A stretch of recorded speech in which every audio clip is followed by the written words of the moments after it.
Currently, Tony Mattis has taken my advice and lets Seth Rogers appear in front of the camera without him. You're welcome, Tony. So let's see about this particular one. And of course, Pascal is a friend of Tony's. He's the one who introduced Tony and Seth Rogers to each other. So let's see. Right here.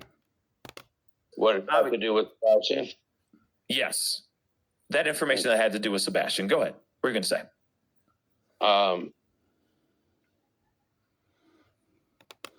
I really have a hard time watching these dudes anymore. What I mean is him and Chris Proudfoot. Really hard time. Mr. Proudfoot, Chris, people were asking why he didn't want my son around his daughter. And he kept telling me that if people keep asking the question, he's going to answer it. And turned around and stated that if he tells them, people will stop looking for Sebastian. Really? Okay, can I ask you something before you continue on? I don't mean to interrupt, but I'm curious. When was this conversation that was had, and was that something on a podcast, or was that something between you guys behind, on your own time behind closed doors? Yes.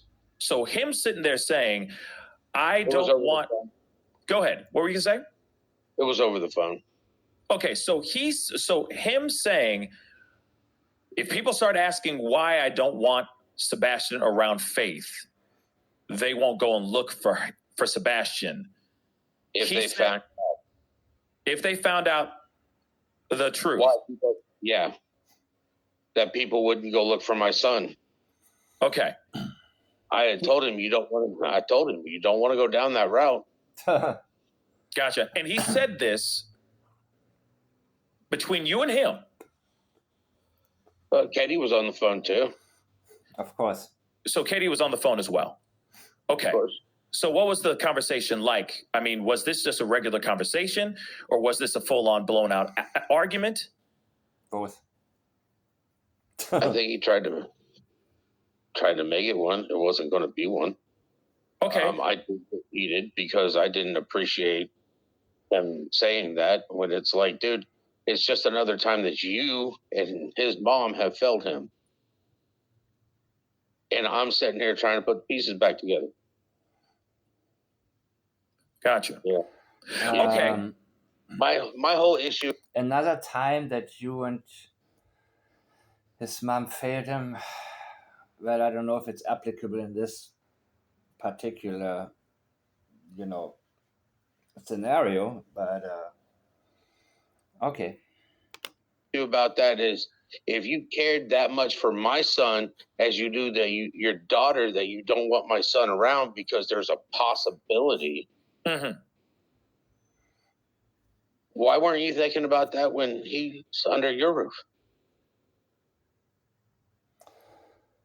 Okay, so it's pretty awkward, right? But basically, do you remember when Jada, I think Jada's her name, right? When Katie Proudfoot's cousin was on one of those shows and one of those lives, and Chris Proudfoot called in. And he seemed like, I mean, I don't want to, let me just allege, maybe he was intoxicated, right? People have told me that he likes to drink at night, and people misinterpret what he was, how he appeared. Say, oh my God, he was about to cry, and get the hell out of here with your assessments. He wasn't crying. Chris Proudfoot was trying to keep it together, because I think that he, as he said on one live, I'm down here in my bar having drinks and just talking to you guys and blah, blah, blah. That's pretty much his social circle has moved very much online. And I don't think him and Katie like to go out too much anymore, because, he probably doesn't necessarily want to be seen too much, right? Because people know about him and the case and everything else. So he feels very welcome on some of these shows that he selects just like Tony Mathis selects only certain shows for Seth to appear on, which is really, yeah. So I don't even know what to say about all of this. And I don't even know if I should make this video, if we shouldn't just let this case die, because it's not going to go anywhere. It's going to only benefit certain people who will make money with this and turn Sebastian into a huge brand. And I think that's what the plan is actually here, to turn it into a brand that will not get any answers, that will not put pressure on law enforcement. I think it's all done for show. The appearance that Seth Rogers had, even if he's going to co-sponsor a bill, and so on and so on. That's a political move, but I don't think we will ever get the answers officially regarding what happened to Sebastian Rogers. And I think that enough money comes in, Seth will be okay with it, or be complacently okay with that. And because the people who support him the most, what are they doing? They say his name, and they post green hearts. What's that going to do? Not a thing. People calling in to the neighbors and say, or Bonnie said that people say, I would plaster the whole neighborhood with green hearts. Get the hell out of here. You need to put pressure on law enforcement. Take real actions, because it doesn't take anything to go on Twitter or Facebook and just post these green hearts and then say, oh, I put some flyers today. I done my part. I'm a good person. I have said it a year ago. My question was, have cadaverous dogs been deployed to the properties and the cars of the Bauer success? And I remain certain that what I have concluded in the very beginning remains the next step to take if you are serious about solving this case. So he does the same thing he did with Jada. He told Jada, there is a reason. And his voice was shaking. He was trying to keep it together, I think, because he had too much to drink. And so there is a reason why your family doesn't want to see you. I'm not going to disclose it right now, but call me. First he said to her, we never met, and now we're never going to meet. But then he said, call me. Chris Proudfoot wants to get things offline. He wants things face to face or voice to voice. He does not want anybody out there to get any more ideas. And I mean ideas that lead in the right direction.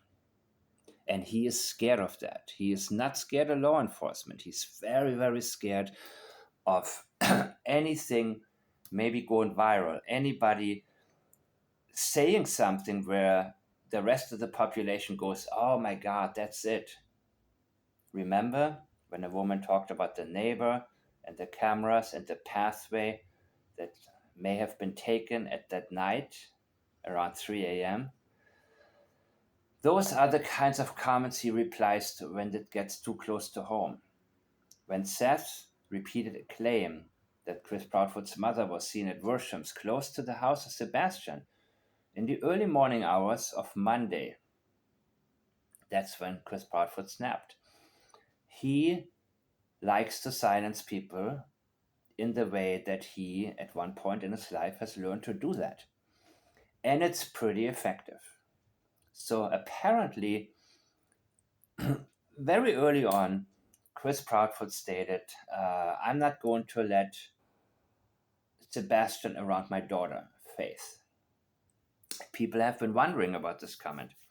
So apparently Seth asked him about it. And as you can hear, according to Seth, Chris Proudfoot stated that if I tell the truth, if I tell people about it, no one is going to search for your son anymore. So if I was Seth, I would say, bring it. Bring it, brother. Bring it. Now me, having a statement from Chris Proudfoot, making allegations that Sebastian was inappropriate with Faith, I would be able to tell if he tells the truth or not. However, from something like this, third-hand information or second-hand information, and not knowing the exact verbiage that was used, I cannot tell anything. Every statement I get, I assume somebody's telling me the truth, and I allow them to talk me out of it. So in order for Chris Proudfoot to talk me out of it, I need to hear him actually make a statement. So my comment is, yeah, what would happen if Chris Proudfoot was to make allegations that Sebastian Rogers either did something or tried to do something to his daughter Faith? Yeah, I've been thinking about that, and I think that the types of people that are blind supporters who think still that handing up flyers and posting green hearts and saying I'm Sebastian's army, I think these are the types of people that will immediately abandon him, no matter if the allegation is true or false. So while it's easy for me to say, yeah, I want to hear it, I want a statement, I will tear it apart. If there's deception, if there are lies, I will be able to detect it. And I will exactly explain to you guys how I have detected it. But Seth doesn't want to take this chance. And at first my thought was, you know what? Let him say this, and this will backfire on Chris Proudfoot. It will backfire on him. Because A, Sebastian is a minor himself. So I don't even know what the legalities are there to make an accusation in public towards a minor who, you know, I remember Chris McDonough's interview with then 15-year-old Hunter, and there were apparently, the mom gave permission. The mom had to give permission for him to be on camera. His face was hidden and so on and so on. But apparently, yeah, I don't know if it would be even legal for him to make such allegations in public. I guess you get away with making some hints like he's doing, but actually alleging that Sebastian did or tried to do something to Faith, I don't know. I mean, if there's a way, legally speaking, I'm sure that the types of channels he's appeared on, oh, they would love to have that. They would love, and they wouldn't care if it's true or false, but they would run with it. I thought immediately, you know what, if he did that, that would open the floodgate for the public to say, okay, you said that. Now let's look at you again, and let's look a little bit harder at you. So I don't think that Chris Proudfoot would want that. I don't think that he would want to be pushed. Is he bluffing? Maybe, maybe not. But I don't think that he wants to take the chance either to have something like that backfire at him. And it may then come down to who's the better talker, who has the right script, or let's say the right experiential memory, because I need to be neutral right now and tell you I haven't gotten any statements. So for me, I have to look at the two different possibilities. Now, is there a financial interest for all of them to somehow cash in on what is coming, allegedly, to appear again and again on, who knows, Netflix, whatever? Is there going to be enough of an interest in the case or not? I think that in a situation like this, they will always come to an agreement. And I think Seth has given up on, he's keeping hope alive and so on. Yeah, yada, yada, yada.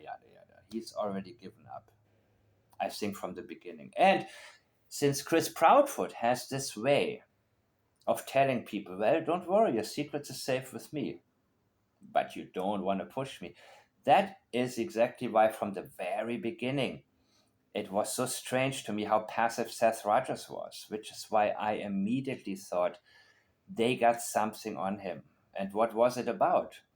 Was it about the age that Katie was when him and her first were boyfriend and girlfriend? I don't know. But these kinds of thoughts are thoughts that I have been expressing, and apparently people want me to take sides. Either people want me to only praise Seth, or people want me to think that Seth had something to do with the disappearance of his son, which obviously he didn't. So it's really a disgusting dichotomy where no matter where, I can only be in my own chat at the time, because everywhere I go, people try to convince me Seth had. I'm I'm baffled, because do I sound like I'm that stupid that I would actually. These are, of course, not the types of people that would ever watch any of my videos or any types of statement analysis or anything that's deeper than just blatant allegations and who you like and whom you don't like. And that's, of course, what also JLR has done. He started with great work, and he started to dislike Seth, which, as time goes by, I can see that. But for him to suddenly go from pointing out what the Proudfoots, the holes in the alibis, and so on, he's done a great job in the very beginning. And his next video was Seth Rogers' Suspect. And I'm baffled by that. I'm just baffled by people who are so candle in the windish, where they immediately they don't care what the truth is. And it's not about Sebastian at all for any of them, no matter what side they are on. It's all virtue signaling on one side, and it's all about hating Seth on the other side. And none of them care about what happened to Sebastian. None of them. They're using him to talk about their personal problems. I had a husband who was a narcissist, and he reminds me of Chris Proudfoot, and this and that, and blah blah blah. It is just a really, really sickening case. And I thought in the very beginning I can make a difference in terms of clearing things up, so people don't have to take sides and don't feel like they have to take sides or be on a team, but simply allow themselves to detect with me what is going on. I have pointed out the very clear deceptions in the Proudfoot camp. I have already stated that, in my opinion, the 10 p.m. thud was when Sebastian fell out of bed, hit his face on the floor, and there are two statements where Katie introduces a fall, and one was not even related to that night. It was about don't let his face fall to the bottom of the feed, talking about social media, but the language she chooses. That was the second time it indicated there was a fall. And I believe that Sebastian was injured after having been over medicated. And the reason she talks about how much he had to eat, supposedly, even though we don't know that last day, did Sebastian have lunch? She mentioned none of that. So, but there are two types of blamings. There is the victim blaming, and there is the food blaming. Two blamings. Katie Proudfoot, in my opinion, blames, well, they have been blaming Sebastian for just about anything. And I am going down the road have gone down the road that I really believe that Chris Proudfoot, his mother Katie, and his stepfather, Kathy, and his stepfather, Terry Bowersox, really believe whatever happened to Sebastian was justified. So I don't know if it is about this particular case. The allegations that, the indirect allegations that Chris Proudfoot made allegedly towards Seth about him thinking that he would violate his daughter. Other things like he is known for defecating, and everything that Chris Proudfoot did was just blatantly trash. This missing boy. And so the one thing that stood out to me was from the beginning, whatever it is that happened to Sebastian, Chris Proudfoot and his family, they don't feel bad one bit. dare I say that they feel justified. People assume who we are, but not who we truly are. Chris Proudfoot, in my opinion, is convinced that if anybody was in his shoes, he would have done the same thing. He would have disliked Sebastian just the same way. Sometimes Chris Proudfoot starts laughing, or like, you know, he has this little laugh, this very dismissive little laugh, and I think that he's thinking, you guys are a bunch of idiots, and you don't know Sebastian. And had you been in the situation like I have been, you too would have felt the same way. You would have seen him the same way as I do. And you may have done to him the same thing that I did. I'm Mike the Man, and I'll see you next time.